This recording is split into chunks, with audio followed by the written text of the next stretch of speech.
বৃহস্পতিবার সকালে জামিয়া রাহমিয়া আরাবিয়া মোহাম্মদপুরে হেফাজতে ইসলাম বাংলাদেশ ঢাকা মহানগরের এক গুরুত্বপূর্ণ বৈঠক শেষে এ কর্মসূচি ঘোষণা করা হয়। এ সময় বৈঠকে সভাপতিত্ব করেন ঢাকা মহানগর সভাপতি মাওলানা জুনায়েদ আল হাবিব। বৈঠকে ইসকনকে নিষিদ্ধের দাবি এবং চট্টগ্রামের তরুণ আইনজীবী শহীদ সাইফুল ইসলাম আলিফের হত্যার প্রতিবাদে আগামীকাল শুক্রবার জুমার নামাজের পর বাইতুল মোকাররমের উত্তর গেটে হেফাজতে ইসলাম ঢাকা মহানগরের উদ্যোগে বিক্ষোভ সমাবেশ করার ঘোষণা দেওয়া হয়। বৈঠকে উপস্থিত নেতৃবৃন্দ বলেন, দেশের পরাজিত শক্তি হিন্দুদের একটি অংশকে ব্যবহার করে বিশৃঙ্খলা ও নৈরাজ্য সৃষ্টির পায়তারা চালাচ্ছে।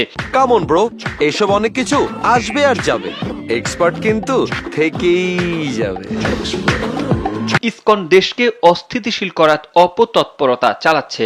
ইসকনকে নিষিদ্ধ করার জোর দাবি জানান নেতৃবৃন্দ। সেই সাথে পতিত ফ্যাসিবাদী ও তাদের প্রভুদের পাতানো সাম্প্রদায়িক উস্কানির ফাঁদে পা না দিতে দেশবাসীকে সতর্ক থাকার আহ্বান জানান তারা বলেন, ওলামায়ে কেরাম বহুবার ইসকনের উগ্রবাদী কার্যক্রম নিয়ে সতর্ক করেছেন, কিন্তু সরকার ব্যবস্থা নেয়নি। এবার আমরা ইসকনের বিরুদ্ধে আইনানুগ ব্যবস্থা গ্রহণের জন্য আদালতের দিকে তাকিয়ে আছি। যদি আদালত নিষিদ্ধ করতে ব্যর্থ হয় তাহলে আলেম সমাজ প্রতিরোধ গড়ে তুলবে।